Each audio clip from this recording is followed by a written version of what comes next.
कि मैरिज और child birth दो ही ऐसे टॉपिक है जिसके लिए सब परेशान है। ठीक।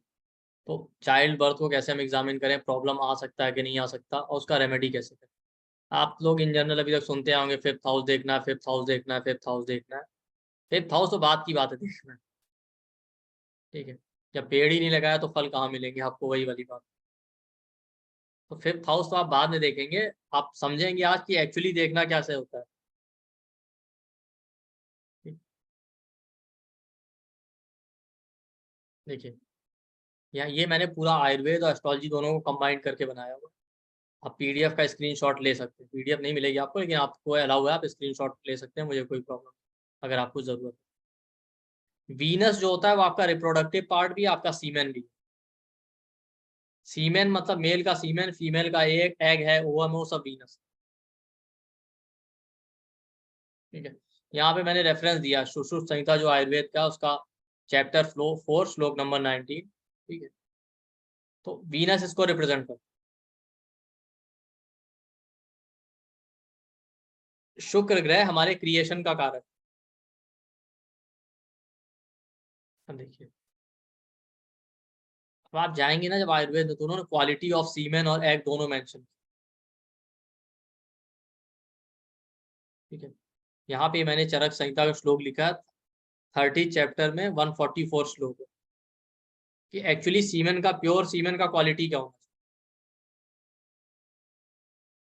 अगर ये क्वालिटी नहीं होगा तो आपको कंसेप्शन में प्रॉब्लम आएगा। ठीक इसी तरीके से उन्होंने फीमेल के एग और मेंस्ट्रुअल फ्लो के क्वालिटी के बारे में।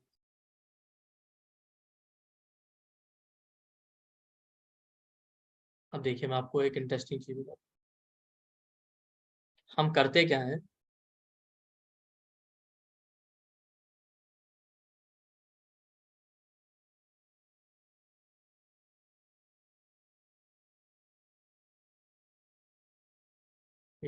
अब देखिए, आप पढ़ेंगे तो हमारे यहाँ प्लेनेट का ऑर्डर जो आपने पढ़ा है, तो हमारे यहाँ 7 धातुएं बताई गई आयुर्वेद में। पूरी बॉडी हमारी 7 धातुओं से बनी।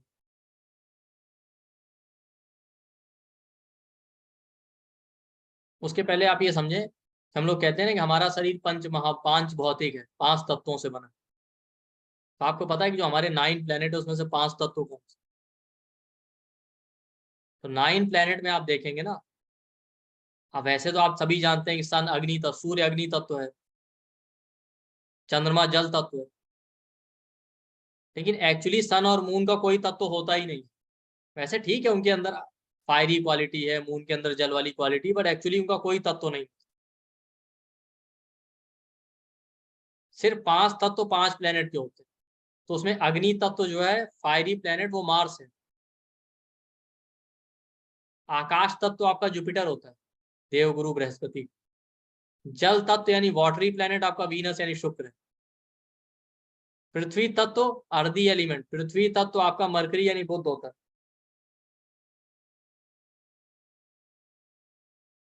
और वायु तत्व यानी एरी एलिमेंट जो है, सैटर्न यानी शनि होता है। ये 5 तत्व 5 इन्हीं प्लेनेट के हैं। यही 5 प्लेनेट मिलके हमारे शरीर को बना रहे हैं, इसीलिए कहते हैं 5 तत्वों से बना है। इसीलिए शरीर जिंदा रहता है, फिर एक दिन नष्ट हो जाता है। भाई कहते हैं ना, पंच तत्व में विलीन हो गए, डेथ हुई, पंच तत्व में विलीन हो गए। सन और मून का कोई तत्व नहीं होता। क्यों? क्योंकि सन आत्मा है और मून मन है। आत्मा ना जन्म लेती है ना मरती है। ना मन हमारा जन्म लेता है ना मरता है। जन्म लेता तो ये शरीर है और मरता भी है ये। इसीलिए ये 5 तत्वों से बना है। सूर्य का और चंद्रमा का कोई तत्व नहीं होता। वैसे भले अग्नि तत्व और जल तत्व है, लेकिन देखा जाए तो इनका कोई तत्व नहीं।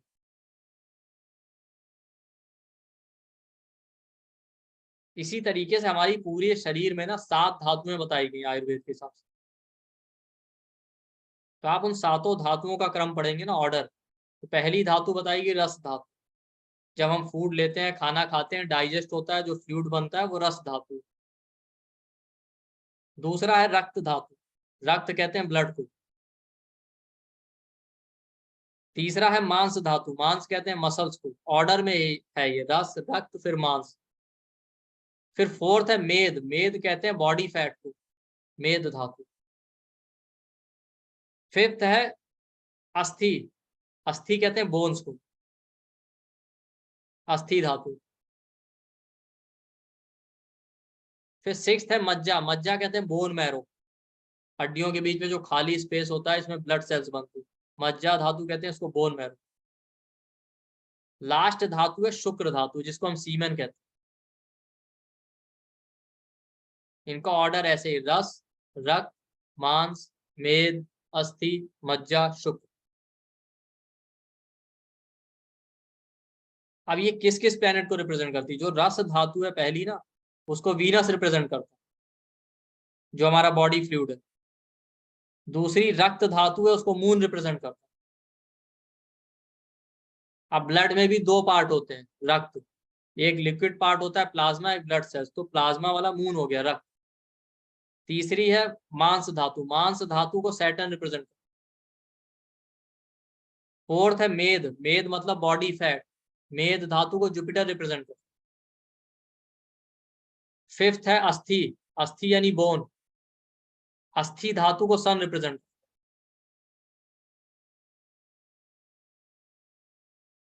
पांचवी है मज्जा, मज्जा बोन मैरो, उसको मार्स रिप्रेजेंट करता है, इसीलिए ब्लड सेल्स का कारक भी मार्स को लेते हैं, क्योंकि बोन मैरो में ही मार्स का वो ब्लड सेल्स का फॉर्मेशन होता है।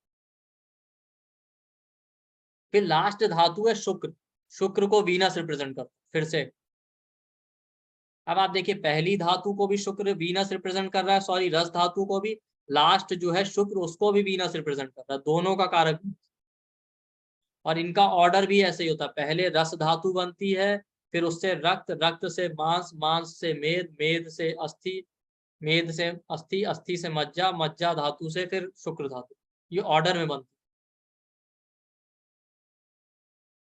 तो जो हमारी लास्ट में शुक्र धातु आ रही ना, वो सबसे रिफाइंड पार्ट है भाई। पहले रस धातु बनी और रिफाइन हो गए, फिर रक्त बना, फिर मांस, मेद, अस्थि, फाइनली सबसे प्यूरिफाइड पार्ट हमारा सीमेन होता है।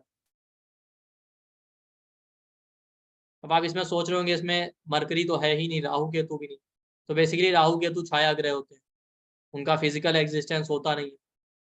मरकरी जो है वो किसी धातु में नहीं आता, कुछ लोग पढ़ाते हैं उसको जबरदस्ती फिट कर लेते हैं, बट एक्चुअली मरकरी कोई धातु नहीं रिप्रेजेंट करता।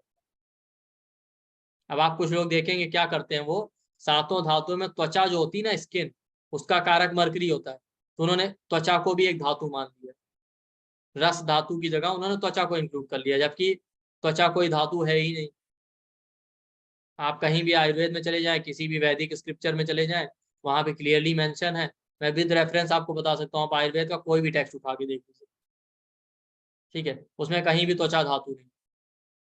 धातुएं यही सात होती हैं, इसमें वीनस दो बार। मरकरी रिप्रेजेंट करता है स्किन को यानी त्वचा को, तो त्वचा धातु नहीं है, उपधातु। ये जो सात धातुएं बताएंगे, सेवन धातुएं, इनकी अपनी उपधातुएं भी होती। तो मरकरी त्वचा को रिप्रेजेंट करता है, त्वचा एक उपधातु है, और वो मांस की उपधातु, क्लियरली लिखा हुआ है कि मांस जो है, मसल जिसका कारक सैटर्न है, मांस की उपधातु जो है त्वचा है। इसीलिए देखिए पूरी बॉडी में जहां जहां मसल है, हर जगह स्किन।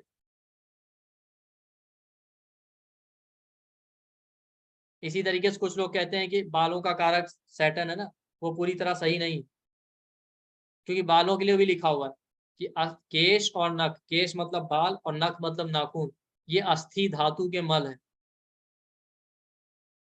और बिल्कुल क्लियर, इसमें कोई डाउट नहीं है, बस सब क्लियरली लिखा हुआ है उसमें, ऐसा कुछ नहीं है कि कोई इसको डिकोड करना पड़ेगा, कुछ पता नहीं कहाँ से लोगों ने सैटर्न को बालों का कारक मान।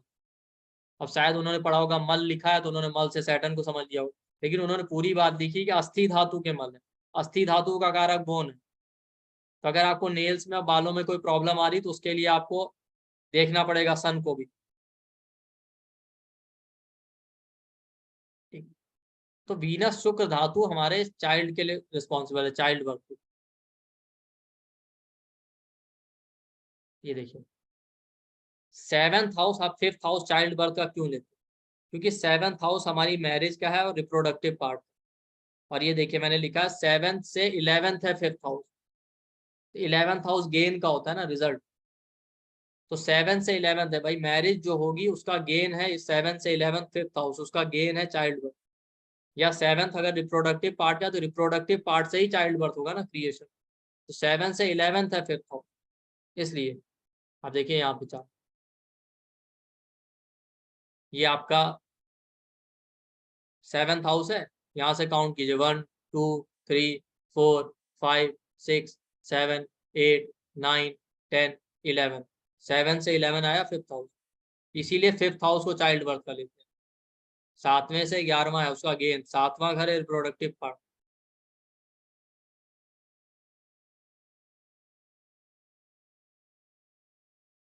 इलेवेंथ हाउस होता है विश फुलफिलमेंट।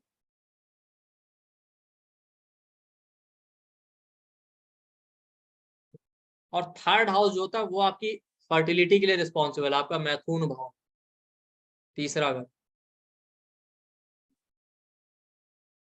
तीसरा घर आपका सेक्सुअल ओरिएंटेशन बताता है। कैसे, ये कॉन्सेप्ट समझने के लिए, अभी आपको इतना ज्यादा नहीं, मैं बहुत शॉर्ट कर दूंगा आपके लिए कैसे फिर चाइल्ड बर्थ। थर्ड हाउस देखिए आप, नाइन्थ हाउस आपके फादर का होता है, यहाँ से काउंट कीजिए 1 2 3 4 5 6 7। तो थर्ड हाउस नाइन्थ से सेवंथ आपके फादर के रिप्रोडक्टिव पार्ट। सेवंथ हाउस आपका रिप्रोडक्टिव पार्ट था, तो नाइन्थ हाउस आपके फादर का है, वहां से 7 काउंट किया तो थर्ड हाउस आ रहा, आपके फादर के रिप्रोडक्टिव पार्ट।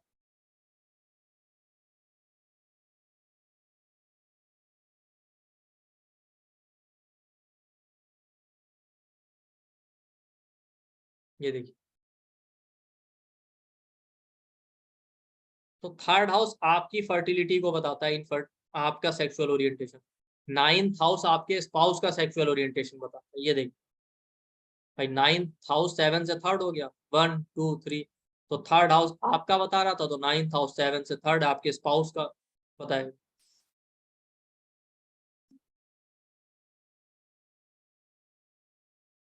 तो जब भी आपको चाइल्ड बर्थ देखना हो ना, तो एक बड़ा मिथ ये भी है, जुपिटर चाइल्ड बर्थ का कारक है। तो एक्चुअली जुपिटर चाइल्ड बर्थ का कारक है, तो बट जुपिटर ये कम बताता है कि बच्चे होंगे कि नहीं होंगे, जुपिटर ये ज्यादा बताता है कि बच्चों से आपके रिलेशन कैसे रहे। आप इसको समझिए, क्योंकि जुपिटर आकाश तत्व है, स्पेस। आप कितने ब्रॉड माइंडेड हैं, कितना आप दूसरे के साथ स्पेस शेयर कर सकते हैं, कितना आपके अंदर एक्सेप्टेंस है, ये जुपिटर बताता है। अगर आप ब्रॉड माइंडेड नहीं है तो आप ना शादी कर सकते हैं ना बच्चे हो सकते। क्यों? क्योंकि आप स्पेस नहीं शेयर करना चाहते। लेकिन बच्चे होंगे कि नहीं होंगे, इसके लिए जुपिटर के साथ साथ वीनस बहुत इंपॉर्टेंट है। क्योंकि बच्चे होने के लिए तो आपके रिप्रोडक्टिव पार्ट फंक्शनल होने चाहिए। आपके सीमेन की क्वालिटी, फीमेल के एग की क्वालिटी अच्छी होनी चाहिए।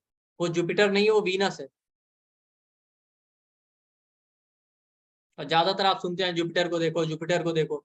जुपिटर तो आप देखेंगे ही, वीनस को पहले देखिए। प्रॉब्लम वहां आ रहा है, ट्रीटमेंट उसका करना पड़ेगा, जुपिटर का नहीं।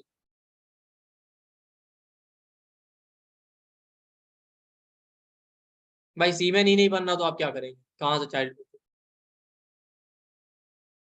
रिप्रोडक्टिव पार्ट में प्रॉब्लम आ गई, कैसे चाइल्ड? इस तरीके से।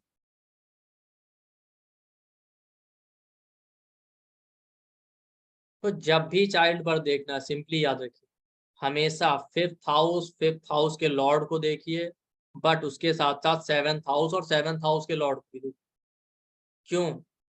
क्योंकि चाइल्ड बर्थ अगर किसी रीजन से नहीं हो रहा, एग नहीं बन रहा है, सीमेन नहीं बन रहा है, कोई मेडिकल प्रॉब्लम है, रिप्रोडक्टिव पार्ट में प्रॉब्लम है, तो आपको सेवेंथ हाउस और सेवेंथ हाउस के लॉर्ड को भी देखना पड़ेगा, वो जरूर प्रॉब्लम दे रहा हो। और साथ ही साथ वीनस और मून की कंडीशन भी देखिए, क्योंकि वीनस रिप्रोडक्टिव पार्ट का कारण। ठीक, वीनस भी एफ्लिक्टेड है तो आपके सीमेन में, मेल फीमेल के एग में, फीमेल के या मेल के रिप्रोडक्टिव पार्ट में प्रॉब्लम दे। तो हमेशा seventh house seventh Lord, fifth house fifth Lord, और वीनस और मून की कंडीशन जरूर देखिए। वीनस की कंडीशन तो जरूर देखिए, मून की कंडीशन केवल आपको फीमेल चार्ट में देखनी है, मेल के में उतना मैटर नहीं करेगी ज्यादा, क्योंकि मून जो है आपका ब्लड है ना, मेंस्ट्रुअल फ्लूइड।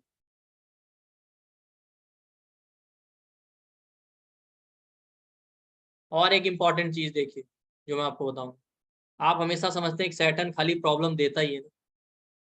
अरे सैटर्न खुद भी खराब होगा ना तो प्रॉब्लम हो जाएगी, ऐसा नहीं कि बेचारा वो दूसरों को प्रॉब्लम दे रहा। क्योंकि सैटर्न आपके कैरियर का कारक है। अगर सैटर्न की कंडीशन अच्छी नहीं है तो आपका कैरियर नहीं अच्छा होगा। अब बिना कैरियर के आप रह सकते हैं क्या?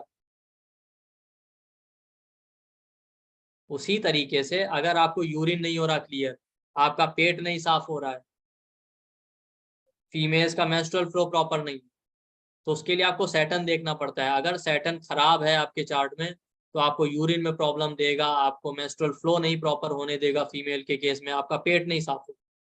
उसका रीजन है कि हमारे यहाँ आपने सुना होगा प्राण वायु बहुत सुनी होगी, कोविड में तो बहुत ही सुना होगा ना। जब कोविड हुआ था ना तब तो हर एस्ट्रोलॉजर बता रहा था जुपिटर एफ्लिक्टेड हो गया राहु के साथ, तो प्राण वायु की कमी हो गई, ऑक्सीजन की कमी हो गई। लेकिन आपने कभी सोचा कि प्राण वायु के अलावा बाकी भी कोई वायु होती है क्या? तो देखा जाए तो बेसिकली 5 टाइप्स की वायु बताई गई। प्राण वायु तो खाली एक है जो आप सुनते हैं। तो पहली होती है प्राण वायु, जो ऑक्सीजन है आपकी एक तरह से। दूसरी होती है उदान वायु जो आप बोलते हैं ना, स्पीच के लिए रिस्पॉन्सिबल। उदान वायु सही नहीं होगी तो आप बोल नहीं पाएंगे। तीसरी है समान वायु आपके डाइजेशन में हेल्प करती है। फिर फोर्थ है व्यान वायु, जो आपका ब्लड सर्कुलेशन हो रहा है वो सब व्यान वायु। और लास्ट है अपान वायु।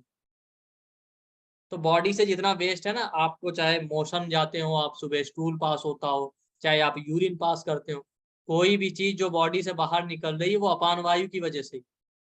चाहे आप टॉयलेट जा रहे हैं, यूरिन जा रहे हैं, स्टूल पास कर रहे हैं, फीमेल में मेंस्ट्रुअल फ्लो हो रहा, वो सब अपान वायु। अगर आपकी अपान वायु खराब हो गई ना तो इनमें से कुछ भी नहीं हो सकता। यूरिन में प्रॉब्लम आ जाएगी, पेट नहीं साफ होगा, मेंस्ट्रुअल फ्लो क्लियर नहीं होगा। और अपान वायु का कारक सैटर्न होता है। तो सैटर्न आपके चार्ट में रेट्रोग्रेड हो, वक्री हो, खराब हो, 6 8 12 में हो, ये प्रॉब्लम दे सकता है। हमेशा सैटर्न को गाली मत दें कि ये तो प्रॉब्लम ही देता है। वो बेचारा खुद खराब हो गया ना तो वो आपको और भी प्रॉब्लम दे सकता है। सैटर्न अच्छा नहीं होगा तो आपका कैरियर खराब कर सकता है, आपको चाइल्ड बर्थ में प्रॉब्लम दे सकता है। तो उसका भी अच्छा होना जरूरी है। वो इतना, कई बार हम उसको इतना बड़ा विलेन बना दिया, इतना बड़ा है नहीं। आप किसी को देखिएगा, ज्यादातर फीमेल के जिसका सैटर्न रेट्रोग्रेड होता है ना, या सैटर्न मून के साथ बैठा हो, उनको मेंस्ट्रुअल फ्लो में डिले आपको मिलेगा, पीसीओडी का प्रॉब्लम मिलेगा, पेनफुल मेंसेस होना।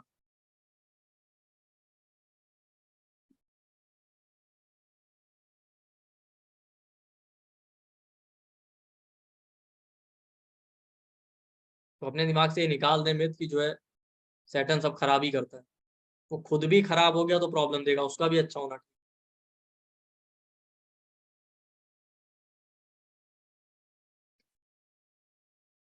तो चाइल्ड बर्थ के लिए हमेशा फिफ्थ हाउस, फिफ्थ लॉर्ड और सेवंथ हाउस और सेवंथ लॉर्ड दोनों को एग्जामिन, और वीनस को एग्जामिन करो, मेल फीमेल दोनों के केस। होता क्या है कि अगर सेवंथ हाउस, सेवंथ लॉर्ड और वीनस एफ्लिक्टेड है तो आप समझ जाइए कि इनके रिप्रोडक्टिव पार्ट में कोई प्रॉब्लम है, इस वजह से ये कंसीव नहीं कर पा रहे हैं, या मिसकैरेज अबॉर्शन जो हो रहा है, चाइल्ड बर्थ नहीं हो पा रहा है, इनको ट्रीटमेंट की जरूरत है। अगर सेवंथ हाउस, सेवंथ लॉर्ड और वीनस सही है, ज्यादा प्रॉब्लम नहीं दे रहा, तो फिर इसका मतलब फिफ्थ हाउस और फिफ्थ लॉर्ड अगर खराब है, जुपिटर खराब है, तो आप समझ सकते हैं कि फिर ये कोई इनका मेडिकल प्रॉब्लम नहीं, फिर ये आप समझ जाइए कुछ और ही प्रॉब्लम इसका ट्रीट, फिर ये मेडिकल का पार्ट नहीं है कि दवा से ठीक हो जाए। आप ये समझ जाइए, फिर ये आप समझ सकते हैं चाहे पास्ट लाइफ का है जो भी है, क्योंकि फिफ्थ हाउस आपका पूर्व पुण्य है। पास्ट लाइफ से आपने क्या अच्छे कर्म किए तो वो फिफ्थ हाउस है आपका। फिफ्थ हाउस आपके एजुकेशन का है, आपके बच्चों का है। ठीक, तो बच्चे आपका पास्ट लाइफ का पुण्य है। आपने अच्छे कर्म किए होंगे तभी बच्चे होते हैं, नहीं तो आप देखिए बहुत से लोग बहुत पैसे वाले हैं, सब कुछ है, बच्चे ही नहीं है, या बच्चे हो गए तो उनको ऐसा प्रॉब्लम है कि रो रहे हैं। ठीक, इस तरीके से।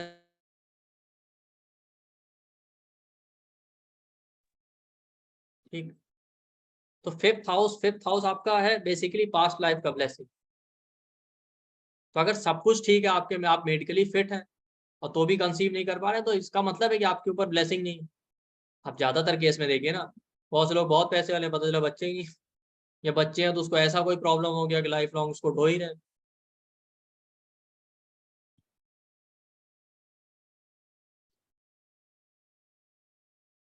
तो हम सेवेंथ हाउस, सेवेंथ लॉर्ड और फिफ्थ हाउस और फिफ्थ लॉर्ड और वीनस को भी देखें, वीनस रिप्रोडक्टिव पार्ट। अब यहाँ पे समझ जाइए कि अगर seventh house, seventh lord problem दे रहा है तो समझ जाइए मेडिकल इशू है। अब वो क्योर भी हो सकता है, नहीं भी हो सकता। अब अगर सेवेंथ हाउस, सेवेंथ लॉर्ड और वीनस ठीक ठाक है, but fifth house, fifth Lord afflicted है, तो समझिए मेडिकल प्रॉब्लम नहीं है, आपका पास्ट लाइफ का प्रॉब्लम, इसका सॉल्यूशन होना ही मुश्किल। और अगर दोनों ही जगह प्रॉब्लम है, 7th house 7th Lord, 5th house 5th Lord, तो फिर तो क्या ही कर सकते हैं, फिर तो कोई चारा ही नहीं।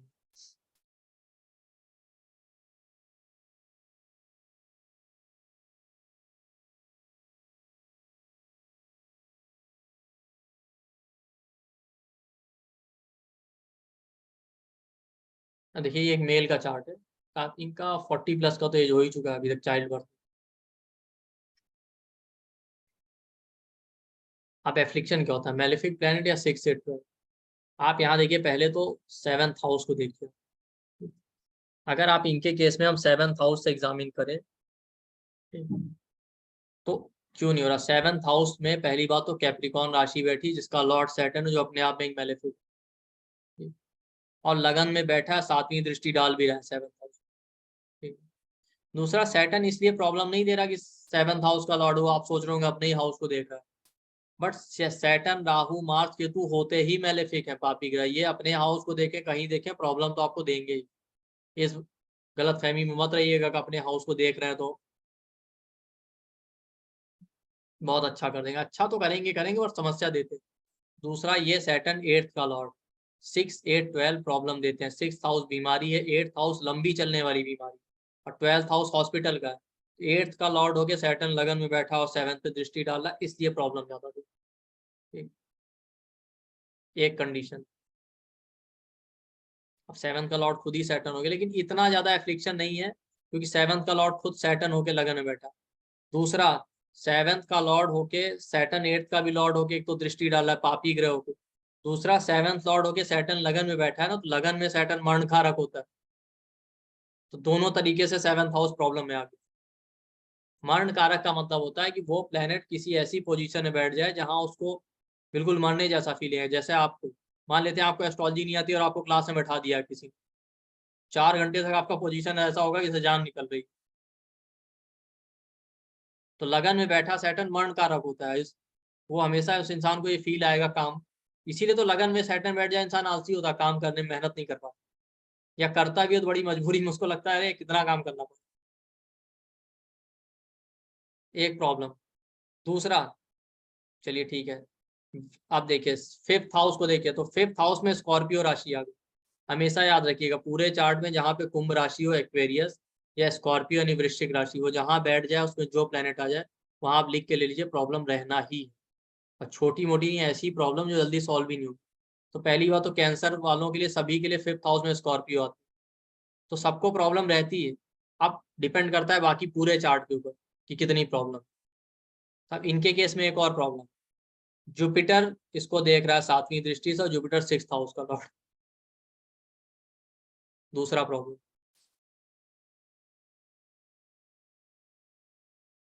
तो 7th और 8th हाउस दोनों एफ्लिक्टेड है।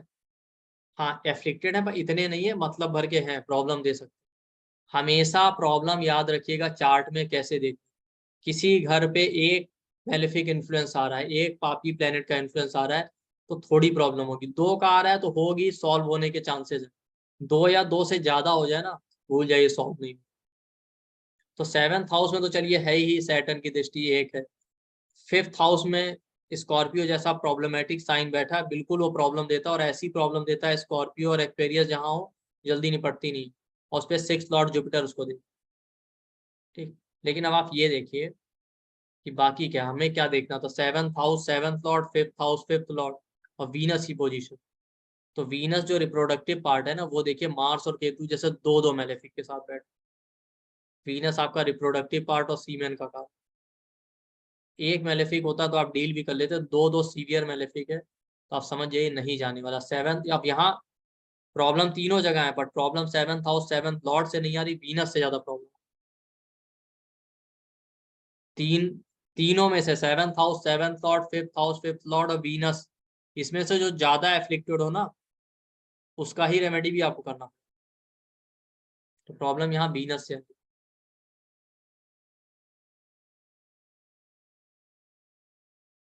यहाँ कुछ लोग कह रहे होंगे वीनस एक्सॉल्टेड हो चुका है, एक्सॉल्टेड कितना भी हो, दो दो मेलेफिक के साथ बैठा है तो कुछ कर नहीं पाएगा वो भी। मार्स और केतु बहुत सीवियर मेलेफिक हो, अभी एक्सॉल्टेड क्या कर लेगा। अभी वीनस क्या है, वीनस एक जल तत्व का प्लेनेट है, दो फायरी प्लेनेट बैठे।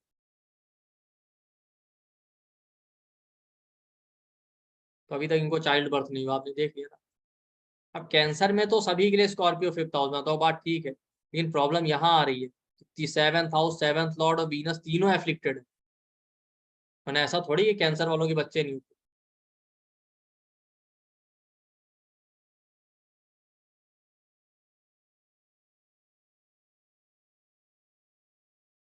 अब देखिए, मैंने आपसे पहले ही कहा था ना, नौमांश में भी देखिए, वीनस जो रिप्रोडक्टिव पार्ट का कारक है उसको नौमांश में भी चेक कीजिए, नौमांश में भी स्कॉर्पियो में चला गया। मैंने अभी रिलेशनशिप में भी बताया था ना कि वीनस स्कॉर्पियो में चला जाए, नौमांश में, या 8th हाउस में चला जाए, एक्वेरियस में चला जाए, रिलेशनशिप में चीटिंग देता ही है। उसी तरीके से वीनस आपका रिप्रोडक्टिव पार्ट नौमांश के 8th हाउस में, स्कॉर्पियो में, एक्वेरियस में चला गया, और लगन चार्ट में दिख रहा है कि चाइल्ड बर्थ में प्रॉब्लम हो, तो कंफर्म कर देगा कि चाइल्ड बर्थ में सीवियर प्रॉब्लम होगी या हो ही नहीं सकती।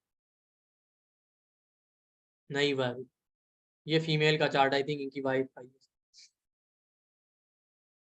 अब आप इनको देखिए, 7th हाउस रिप्रोडक्टिव पार्ट है, मून को देखिए, मून चला गया 6th हाउस में, दो मेलेफिक बैठे हैं, सैटर्न की, फीमेल का चार्ट है ना। आप समझ रहे हैं कि इनकी, इस फीमेल लेडी को रिप्रोडक्टिव पार्ट में प्रॉब्लम होना ही है। ऊपर से मैंने क्या कहा था, 7th house, 7th Lord, 5th house और 5th लॉर्ड और वीनस देखिए मेल फीमेल दोनों के केस में। बट फीमेल के केस में आप ये भी देखिए मून की पोजीशन कैसी है, और सैटर्न रेट्रो तो नहीं है, क्योंकि सैटर्न रेट्रो हो, सैटर्न मून के साथ बैठ जाए, मून बहुत खराब हो, तो मेंस्ट्रुअल फ्लो का प्रॉब्लम देता है, पीसीओडी। तो इनका तो 7th लॉर्ड ही मून होकर 6th हाउस में चला गया, और सैटर्न केतु के साथ बैठा, और सैटर्न भी रेट्रो, डेफिनेटली इनको प्रॉब्लम है रिप्रोडक्टिव पार्ट का, मेंस्ट्रुअल फ्लो। 5th हाउस ठीक ठाक है, लेकिन 5th का लॉर्ड वीनस 12th में बैठा, वो भी राहु के साथ।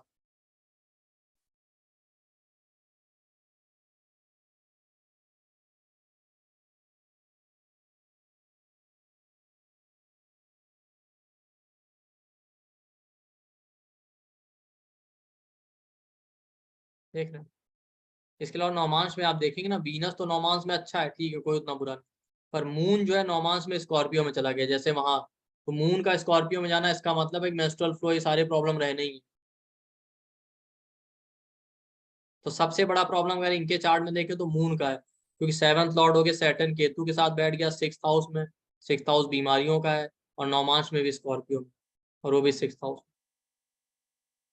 बाकी जो जनरल रूल आप आज तक सुनते आए ना, जुपिटर वक्री हो जाए तो चाइल्ड बर्थ में प्रॉब्लम देगा, जुपिटर नीच का हो जाए तो चाइल्ड बर्थ में प्रॉब्लम देगा, बिल्कुल है। यहाँ पे देखिए, जुपिटर जो बच्चे का कारक है वो डेबिलिटेटेड है, नीच का।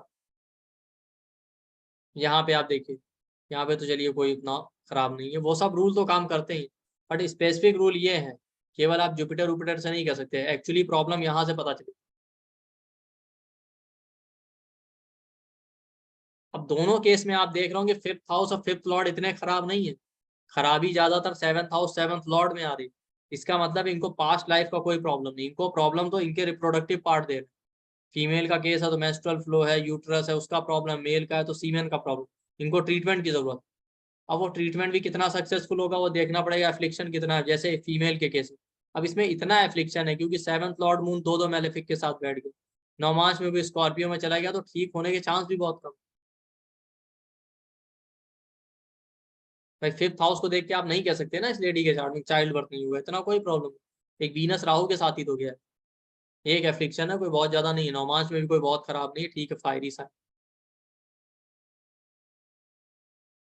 तो 7th हाउस 7th लॉर्ड बता रहा है कि अब रिप्रोडक्टिव पार्ट में प्रॉब्लम है, तो चाइल्ड बर्थ कैसे हो।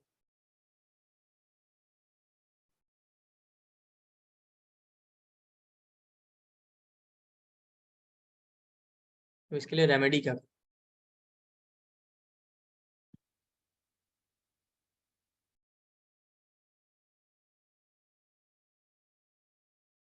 पहले रूट कॉज देखिए, जैसे मैंने आपको बताया, जैसे उस लेडी के केस में मून ज्यादा खराब, तो जो प्रॉब्लमेटिक प्लेनेट है उसका रेमेडी की, जैसे हवा में रेमेडी नहीं की जाती, किसी हाउस का रेमेडी कर। जैसे बच्चे नहीं हो रहे तो 5वें घर का, तो 5वां घर तो एजुकेशन का भी है, लव अफेयर का भी है। फिर फाइंड आउट करेंगे, इसलिए मैंने बताया तो रेमेडी करें। अगर वीनस का प्रॉब्लम है तो फ्राइडे का फास्टिंग कीजिए, लक्ष्मी जी के मंत्रों का चैंटिंग। जैसे एक सिंपल मंत्र होता है ओम श्री लक्ष्मी नमः, और भी कोई आप कर सकते। उसके अलावा वीनस की वजह से अगर मेल में सीमेन का प्रॉब्लम है, तो आयुर्वेद में बहुत सारे हर्ब आते हैं जिनको कहते हैं वाजीकरण। ठीक है, जैसे अश्वगंधा है, इसको आप दूध के साथ ले सकते हैं। इस तरह की बहुत सारी हर्ब आते हैं, ये मैंने एक बता दिया अश्वगंधा जो सबसे कॉमन, अगर मेल का प्रॉब्लम।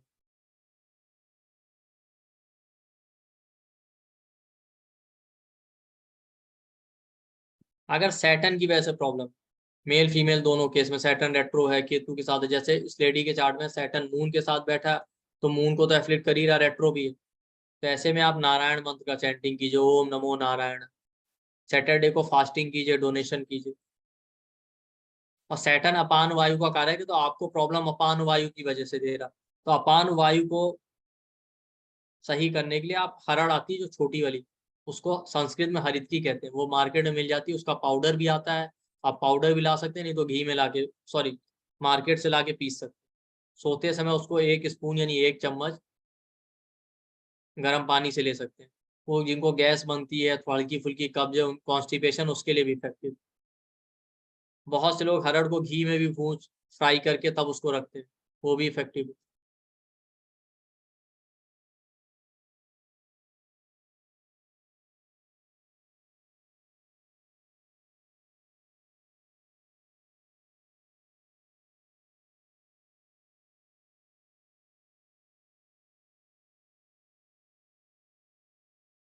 अगर प्रॉब्लम मून की वजह से आ रहा है, जैसे फीमेल से मेंस्ट्रुअल फ्लो का प्रॉब्लम अभी मैंने जैसे दिखा, तो मून के लिए आप मंडे का फास्टिंग करेंगे, और जितनी मून की रेमेडी है, जैसे आप मिल्क का डोनेशन कर सकते हैं, शिवलिंग पे जो है मिल्क से अभिषेक कर सकते हैं।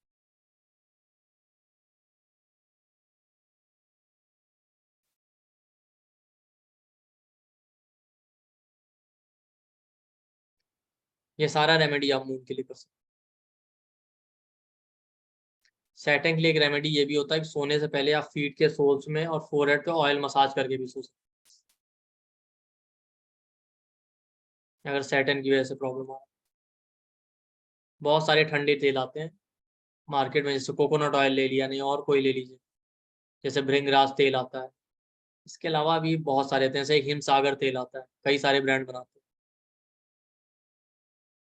तो सैटर्न की वजह से प्रॉब्लम आ रही है, इसके अलावा भी किसी को नींद नहीं आता, एंजाइटी का प्रॉब्लम, तो भी ये कर सकते हैं। बहुत सारे ठंडे तेल आते हैं, हम भृंगराज तेल भी लगा सकते हैं। इसके अलावा एक हिमसागर तेल भी आता है। इसके अलावा यहाँ के लोकल उसमें ना, यूपी में या बहुत सारी जगह पे आप जाएंगे तो एक चार तेल नाम से आता है, कोई भी जो आपको अवेलेबल हो आप ले लीजिए।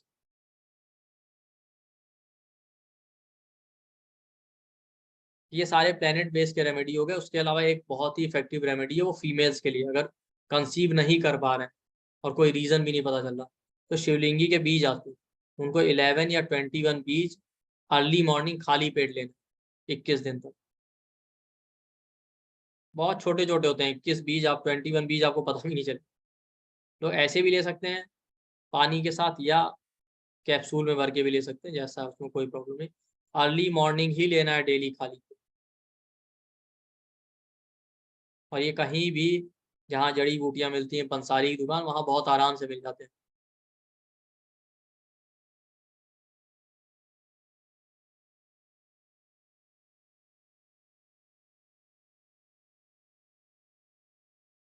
इसके अलावा एक रेमेडी और है जो आपको कहीं मिलेगा नहीं, सिवाय आयुर्वेद के टेक्स्ट में मिलेगा, कि भगवान विष्णु जी को जो है जुपिटर से रिलेट करते हैं, जुपिटर बच्चे का कारक है। तो उसमें दिया है कि आप एक छोटी सी सोने की मूर्ति बनवा लें, एक अंगूठे के आकार, इनके बच्चे नहीं हो रहे या कुछ भी, भगवान विष्णु जी की एक छोटी सी अंगूठे के आकार की मूर्ति बनवा लीजिए। और पुष्य नक्षत्र जिस दिन होता है ना, हर मंथ, तो गाय का दूध अच्छी क्वालिटी का लेके उस दूध को गर्म कर लीजिए। गर्म करने के बाद उसको उसमें डिप कर दीजिए, और उस मूर्ति को, और उसको डिप करने के बाद उस दूध में कुछ देर, फिर उसी दूध को छान के उसी को पीना है आपको हर महीने जब पुष्य नक्षत्र हो। इसको तब तक करना है जब तक आपको कंसीव ना हो। और ऐसा नहीं कि ऐसे ही बता रहा आप आप आयुर्वेद के टेक्स्ट बुक उठा के देख सकते हैं, वहाँ ये रेमेडी दिया हुआ है। ठीक है, ये नहीं कहीं से लाए कोई जादू टोना है पटक दिया। जहाँ पे मेडिसिन और ट्रीटमेंट दिया है वहीं पे ये रेमेडी भी दिया। हालांकि उसका थोड़ा बहुत प्रोसेस अलग है, मैंने यहाँ पूरा प्रोसेस तो मेंशन नहीं किया, उसमें उन्होंने दिया है कितने साइज की होनी चाहिए, क्या होनी चाहिए, आप देख सकते हैं। बट इन जनरल आप इतना कर सकते हैं कि आप अंगूठे के आकार की लेके उसको बना सकते हैं। अब उसका मतलब ये नहीं कि आप ट्रीटमेंट नहीं ले रहे हैं, कुछ वो सब तो आपको करना ही करना है, ये नहीं कि इससे ही आपको कंसीव हो जाए। और वो एक रेमेडी है उसमें दिया। बाकी ट्रीटमेंट का पार्ट अलग है, बाकी रेमेडीज अलग।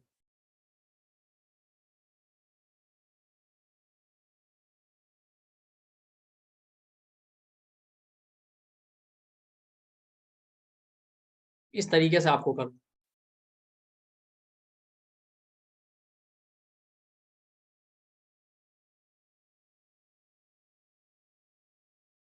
ये ओवरऑल आपका चाइल्ड बर्थ हो गया, लेकिन चाइल्ड बर्थ में ये ध्यान रखिएगा कि वो फिफ्थ हाउस को देखने का जो आपका तरीका है, सेवंथ हाउस सेवंथ लॉर्ड पे ही फोकस।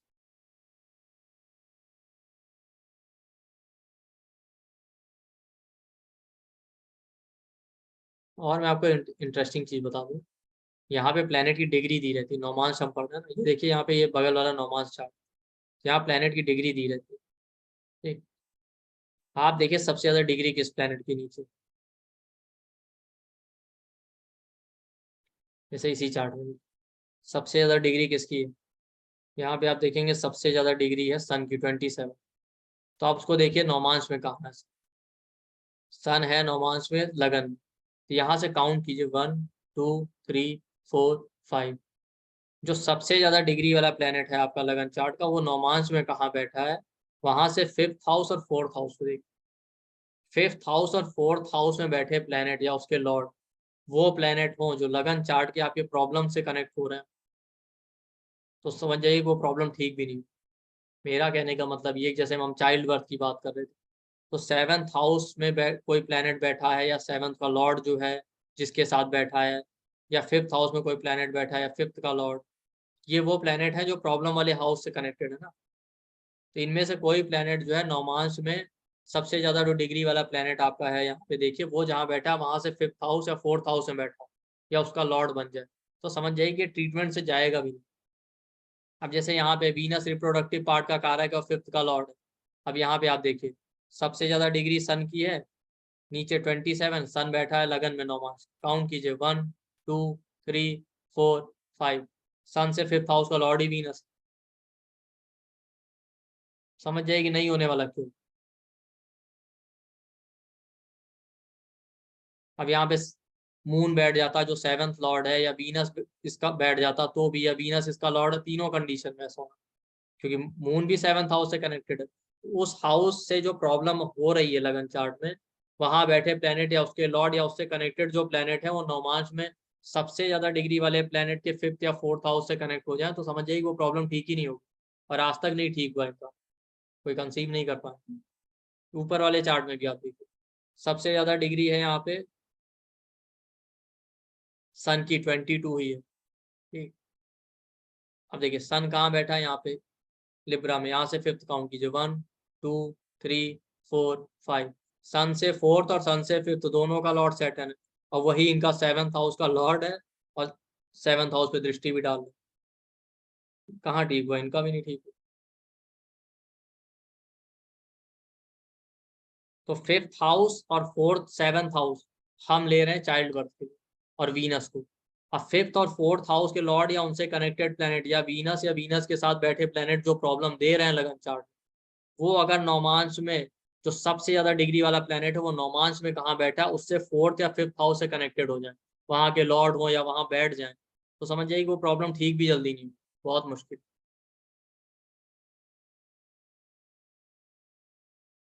क्योंकि सबसे ज्यादा डिग्री वाला प्लेनेट होता है आपका आत्म कारक, आपकी आत्मा।